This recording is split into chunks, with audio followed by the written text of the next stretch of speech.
hey, episode 2 of season 2. Let's go. I'm your host, Lauren Mobley, and I am so happy to have the inspiring Dr. Andrea Jamison with me on this episode. You already know library life can be full of ups and downs, but you can always come kick with me and my guests to laugh and learn. All things library, all the time. Or, at least until I change my mind. Here I can guarantee we'll mix things up and lock it down. Let's get into this conversation with the woman who is changing the game, 2627 ALA presidential candidate, Dr. Andrea Jamison. Hello, everyone. We are here today with Ms. Andrea Jamison, Dr. Andrea Jamison. Thank you. Thank you for having me. Thank you for coming. You are a busy woman running your presidential campaign for ALA. So I'm just so glad that you were able to take a little bit of time and speak to our listeners and connect with me, because honestly, you are just so amazing. Oh, thank you. I heard of you before, and I'm so happy that we were able to cross paths. And I started doing my research, and I was like, Dr. Jamison is really a boss. Oh, thank you. Thank you. I appreciate that. You are honestly inspiring. And so for our listeners who don't know you, will you introduce yourself and tell them a little bit? I know you have a resume, a full dossier. But yeah, just kind of, briefly introduce your role, what you do for our listeners. And then we can talk a little bit more about your campaign as we get into the conversation later. Yeah, absolutely. So I am an assistant professor of school librarianship. I work at Illinois State University. I work with both pre-service teachers as well as pre-service librarians. I am also a PDS coordinator, which means that I supervise student teachers in their clinical teaching experience. Prior to working at Illinois State University, I also worked at Dominican, and I do teach at Dominican from time to time. And at Dominican, I work with graduate students who are working on their MLIS degree so that they can embark on careers as either public or academic librarians. And I feel like the list goes on. I am also, prior to working in academia, I used to myself be a school librarian. I was also a public librarian, and I was an academic librarian. And so I like to share that because during this campaign, I think it's important to let librarians know that I really do understand all of the issues that librarians face across various sectors of librarianship. That's amazing. So you are in the throes of librarianship, and I know you have seen some stuff. Yeah, observed. I have. Yeah, I have about 20 plus years of experience. And, I started off in a classroom, so then I matriculated into libraries, and I felt like, wow, I really love it in this space. And then there were some things early on in my career that was very problematic for me because I worked in communities that were socially and economically depressed. While I loved libraries and the opportunities that I felt like I could do a lot in the library. So I started off as a classroom teacher, and then I matriculated into school libraries. And it was a space that I fell in love with really early because I was an avid reader. However, there were some issues that I recognized early on. I had spent my early career working in schools that were in lower economic communities. And I recognized that it seemed to be a problem with having access to certain types of books on library shelves.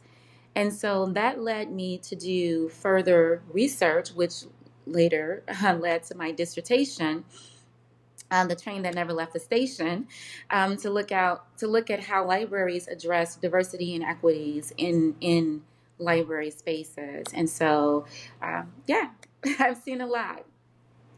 That's amazing. So were you always like a reader when you were younger? And was there a book that drew you to the library or an experience?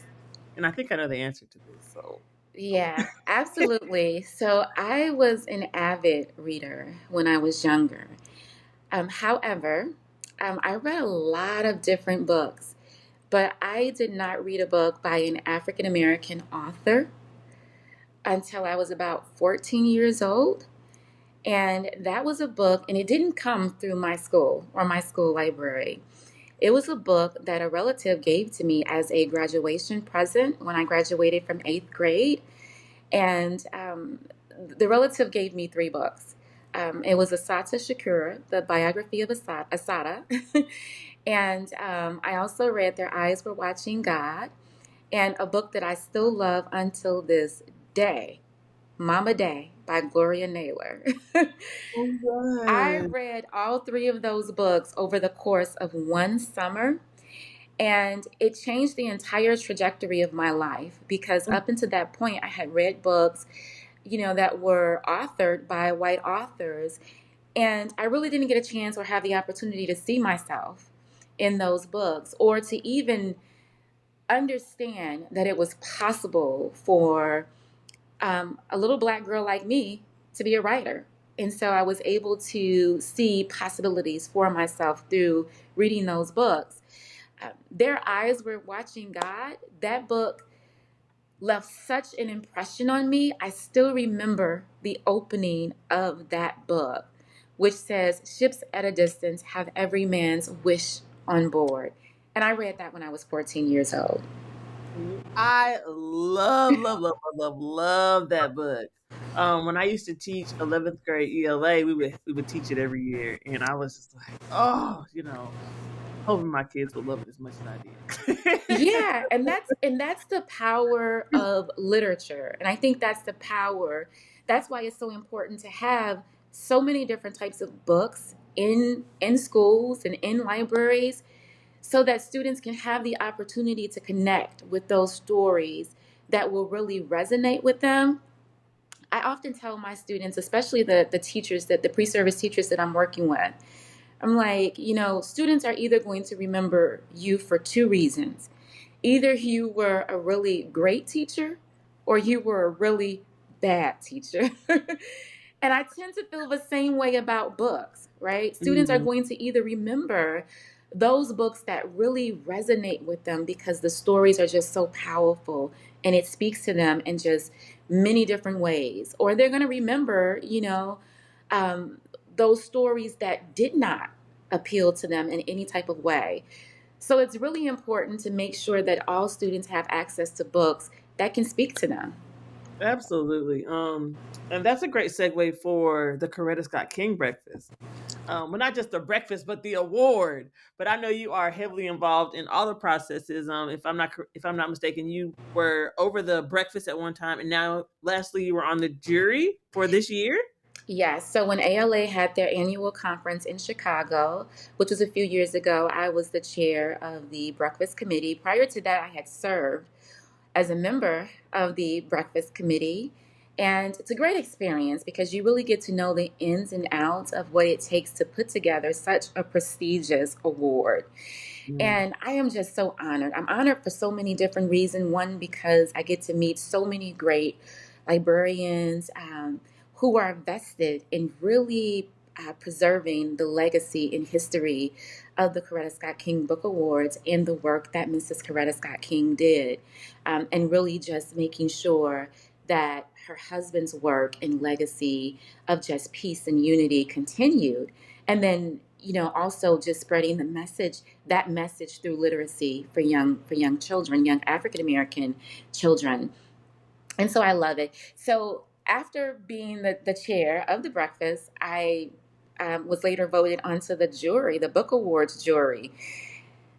And that is just, it is an amazing experience. It's an experience I would tell people that if you're not involved in ALA, if you're looking for a space to get connected, to definitely try to connect with the CSK BART Roundtable or even EMERT. I was chair of EMERT, which is the Ethnic and Multicultural Information Exchange Roundtable.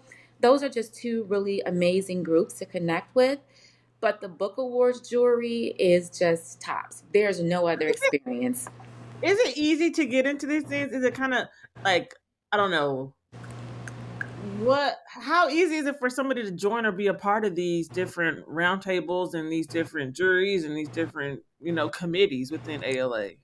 So it depends on a lot of different factors. You figure that juries, or they only have a certain number of jurors that usually serve staggered terms. So with the CSK Book Awards, every year we have about 2 to 3 jurors that rotate on, and 2 to 3 jurors that that rotate off, and 2 to 3 jurors that cycle on. So, depending on the number of people that's interested, you have to go through a vetting process. So, that can make it a little bit more competitive Mm. because the nominating committee, you have to go through a series of answering questions and then showing that you really, and one of the things, if you're interested, that you really want to do is you want to be able to show that you have experience in evaluating children's literature, because the CSK Awards, you have to read hundreds of books. And reading those books, you really have to be able to identify what really is an exemplar of that represents the best of the best of African American children's literature according to the standards of the CSK Book Awards. So it can be a little bit competitive. Well, a lot. Two it, spots.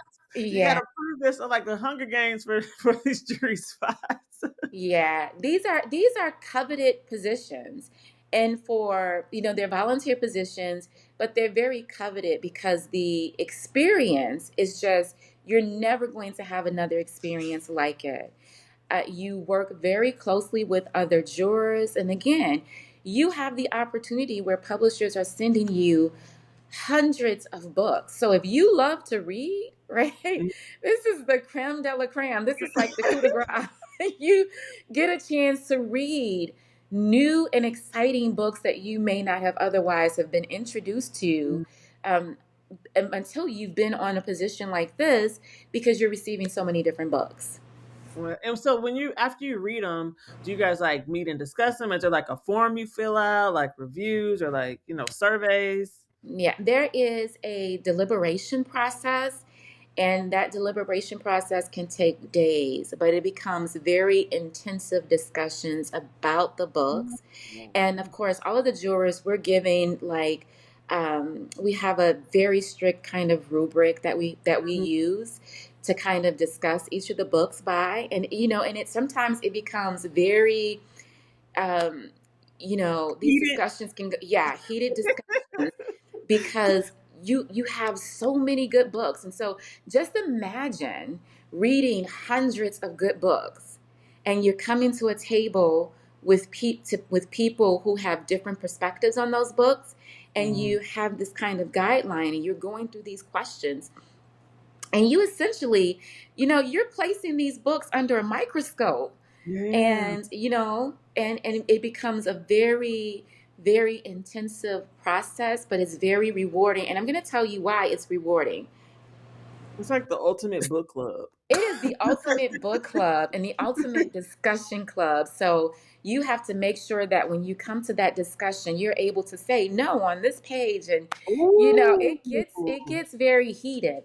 But I'm going Yeah. to say this: and of course, the book awards are announced. The winners are announced at the YMAs, the Youth Media, the U Media Awards, at which was formerly at Live Learn X.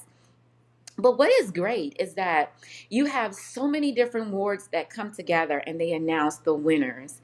And one award committee don't necessarily talk to another awards committee.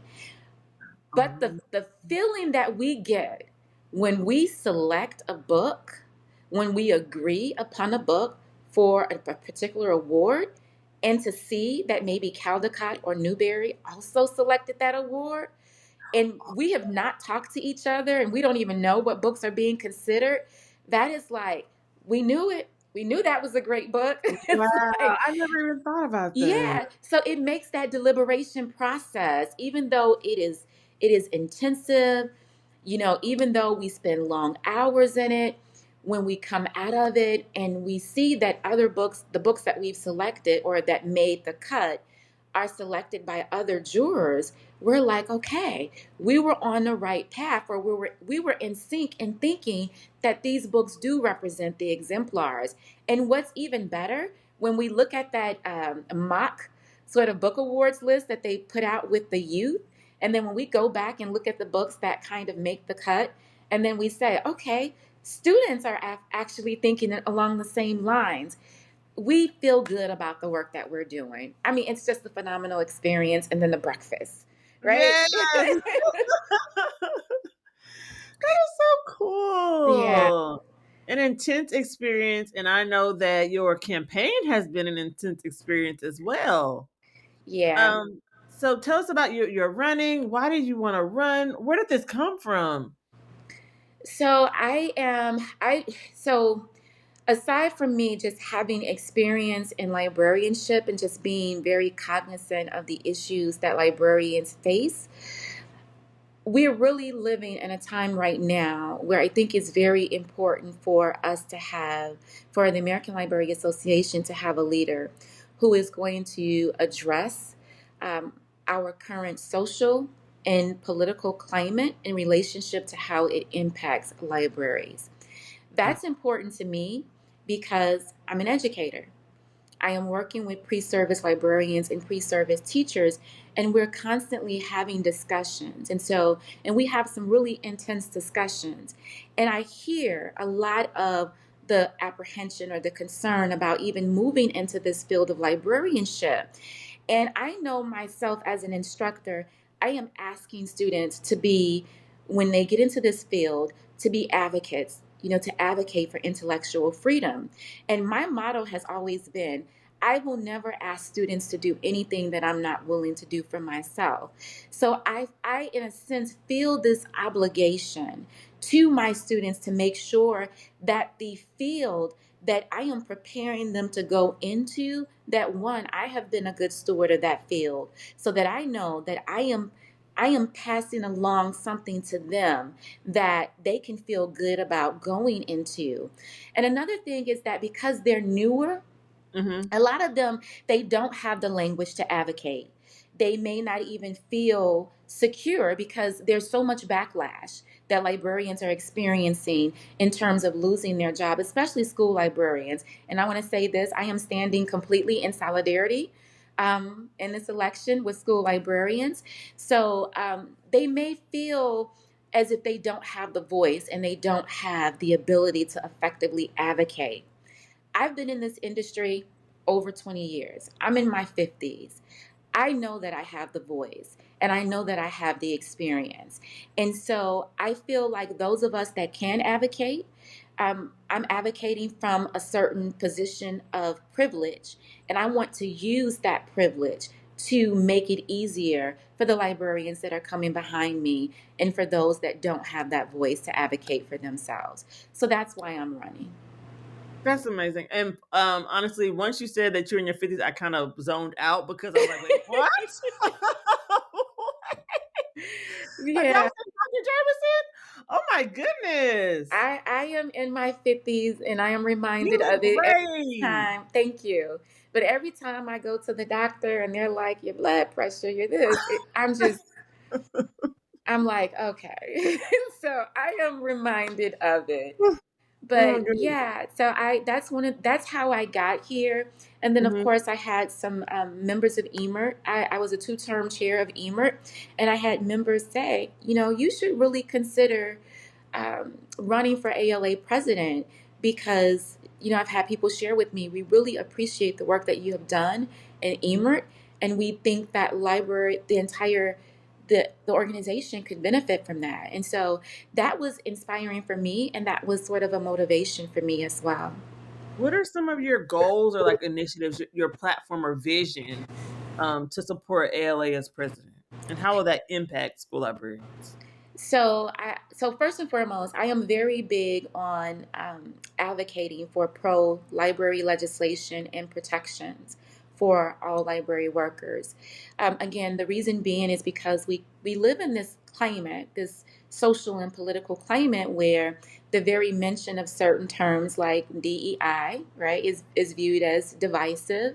And then you have issues of censorship that really targets marginalized communities, specifically African Americans and LGBTQIA+, if we look at the data from the Office of Intellectual Freedom. And so because of that, I think it's going to be important for us as librarians to be very proactive in trying to address these issues, not reactive. I think that in libraries historically, we have done well when we have listened to the needs of our communities and not when we have ignored them. And so because of that, I feel as if we historically we have had the Library Bill of Rights, which are, and I talk about this in my book, Decentering Whiteness in Libraries. The Library Bill of Rights are guidelines that really interprets what First Amendment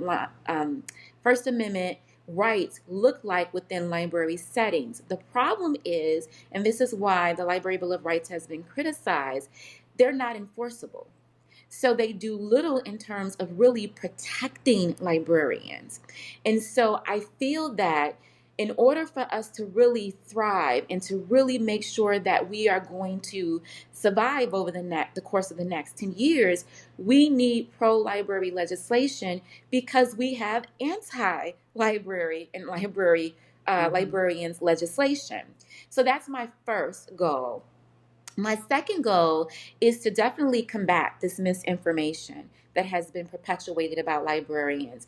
And that is the fact that librarians, provide youth specifically with access to obscene materials, right? And I'm constantly telling my students that, a lot of that comes from people's perception of what obscenity is. We all have different values and morals as it relates to what we might feel is objectionable. And people have a right to have access and to not have access to what they feel that is objectionable to them, but they do not have the right to limit access for someone else. And when that term obscenity is thrown around, only the courts can decide what is obscene and not obscene. And so I think it's going to be important for us to get the message out to our patrons to let them know that we are very intentional about how we select books and we follow our professional obligations and our guidelines. More importantly, we're willing to work with parents and community members.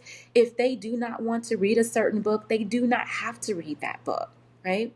But we also need to spread the message of the value and the access of making sure that all of our patrons have representation in the library and access to a wide range of materials. And then lastly, and this is a big one, outside of just, again, supporting school librarians, but fiscal transparency in the American Library Association. Just period. I don't know how deep I need to go into that. I will just say this. I am a member of, I owned a condo, and I'm a member of an association. And I have learned in being a member of an association that when you have a board or when you have members that have access to a lot of power to make decisions on behalf of a large body of people, that it is important for the large body of people that they're representing to be informed about the financial decisions that are being made, specifically when that entity is depending upon funding that's coming from the members. And so I think, that is something that I definitely want to advocate for. The American Library Association always the presidents put out the state of libraries, and that's usually just a booklet. And I'm proposing that we move beyond that because we got to start having conversations for transparency. And I think that state of libraries need to be put out in a booklet form, but it also needs to be a town hall discussion. And it also needs to be a discussion about the state of finances, because I need, as a member, to make sure that if I am investing $300, $400 annually into this organization, that this organization is fiscally solvent, right? That the people that are making the decisions are making the best decisions for this organization and for our fiscal solvency over the next 15, 20 years. And then I want to be a part of that discussion. I want to have the opportunity to hear the decisions that are being made. And I want to be able to ask questions. And I think we need to afford that to all of our members. You mentioned how your new librarians that you teach don't have the confidence or the knowledge to speak to advocating for themselves all the time, and how you're trying to equip them with that. What advice do you have for librarians who, may not have that confidence or are nervous about what's happening in the country regarding books, diversity in books, and maybe self-censoring themselves? Just like, what advice do you have for librarians? That's an excellent question. The first thing I think is important is that I think all librarians have to understand the harm of censorship and really understand what our professional obligations are. And this is an analogy I use with my students.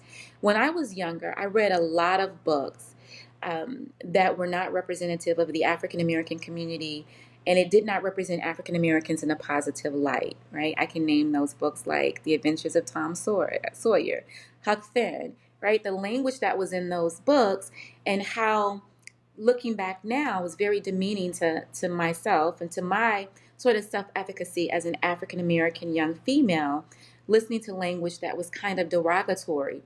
As a librarian, I could be tempted to censor those books based off of my personal feelings or my belief systems, but I don't, because I recognize that as a librarian, I have a professional obligation to select books that reflects the mission of the organization or the institution that I'm in, and also the selection criteria for that particular library. So that's first and foremost. I think it's important that if you're going into this field, you have to understand and really be committed to your professional obligation. Secondly, I would say, and this is something that I think is important for library organizations like the American Library Association. I'm telling students, join an organization that's going to be very important to your professional development, into networking with librarians who have that experience and who can share their knowledge with you. But on the other side, I think as an organization, we have to make sure that we're doing, those of us that are in leadership, that we're doing our due diligence to reach back to those newer librarians and to make sure that we're preparing them. We have to do more than just giving them these toolkits and put it on the website, right? My students tell me all the time, we've read the Library Bill of Rights over and over again, but we don't understand it. So giving them that professional development and giving them lots of opportunities so that they can develop that language. And again, joining the organization, making sure that they feel prepared and knowing what their obligations are as a librarian. I love that you mentioned the sense of community among other librarians. So, like joining your state organization, getting involved with ALA, and really making those connections. Like, I know my PLN has given me so much confidence moving through, being a school librarian today. Of course, you're the only one in your building usually. So, Absolutely, yeah. to have a network, that you can reach out to with questions. And I actually just emailed Nan Brown, the GLMA advocacy chair today, and was like, "So, tell me about what's going on in my district." And just having those relationships. Shout out to Nan. It's good to have somebody to lean on. Like, if I didn't know her, then I might be like, okay, I can reach out to my coordinator, but I know she's busy. So, making those connections is invaluable. Yeah, those connections are definitely important. And I know that there are a lot of mentor mentee relationships that happen in librarianship. I just think that um, those organizations, those roundtables, divisions, or state chapters that sponsor mentor mentee relationships, it is incumbent upon us and within those organizations to make sure that those relationships are effective, right? To make sure that there is opportunities, significant opportunities for mentors and mentees to connect, and that the people who are mentors are actively reaching out to the mentees, and that there's a reciprocal relationship. So making sure that there's kind of oversight in that area to make sure that those relationships are effective. Right. And so I know that your students see you as a mentor. How else do you kind of encourage them to go beyond the classroom and to build relationships outside of school? I think that is so important. And one of the first things that I tell them is that they have to seize every moment, and especially if they're a school librarian, you have to seize every moment in the day to try to have conversations with teachers, informal conversations, because that's when those kind of collaborations that can happen. It's important for a school librarian to be, in my opinion, embedded in every aspect of the school environment. And so you have to do a lot of relationship building. I also recommend that, and this was just me when I was a school librarian, because you can tell by this podcast, I like to talk. So it was important for me to ask the principal, right, to get on various committees within the school. So I was on a technology committee because I wanted to know what was happening in the school and how I can best support it in the library in terms of making sure the collection is there, in terms of facilitating those needed information literacy skills. But also, and you mentioned this, we're oftentimes by ourselves. And I was in schools where I had principals that would say, okay, um, I want you to attend grade level meetings with the gym teacher. And every week you all are going to get together and meet. And that was great. But I had to have conversations with my principal and say, I really would like to meet with the grade level teams so that I can know what's happening at second grade, third grade, fourth grade, fifth grade. So if they're working on a unit of fairy tales or folk tales, I can pull those books and resources. If they're doing something on the solar system, I can support them on American Revolution. So I'm always telling librarians or my students, you have to really get out there.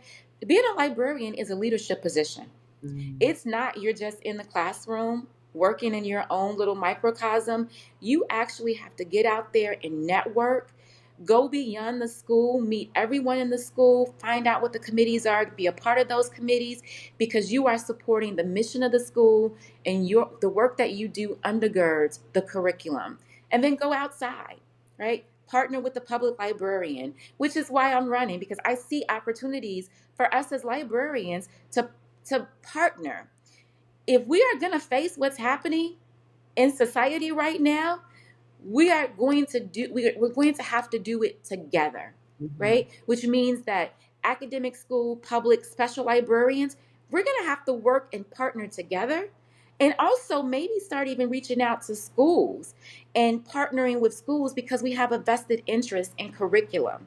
So I think that's going to be very important for us. It's so funny you mentioned meeting with the teachers because I'm at a brand new school, and so I started going to some of the meetings, some of the planning meetings, and they're like, why are you here? Yeah. What are you doing?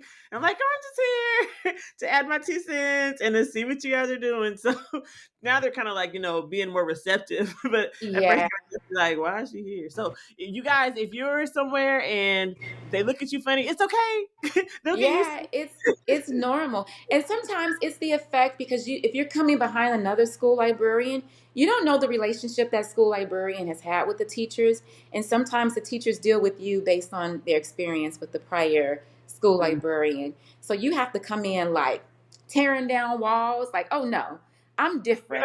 I and so yeah, you have to I promise really. I'm gonna keep the library open. People can come in. Right. And and I want to work with you. I don't want to take over. I really Right. want to facilitate a collaborative relationship. And I'm big on collaboration. And I know we didn't really talk about this, but I'm also big in representing the voices of diverse communities, which is very important because if Mhm. we think about the history of the American Library Association, ALA didn't do a great job with that. I could talk about the history in the early 1920s of the Work with Negroes Roundtable that was formed to try to think about, to address the needs of African American librarians. The problem was there were no African Americans on that roundtable. And so Mhm. because of that, African American librarians, they really were subjected to a lot of unhealthy situations within the organization.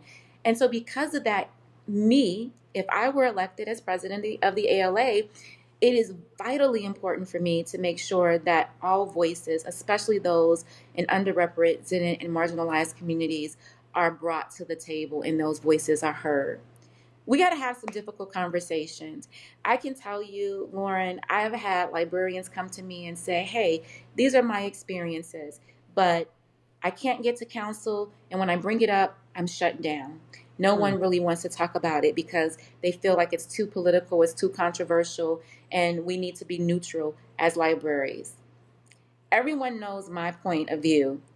Libraries are not neutral spaces because we represent democracy, and democracy is not neutral.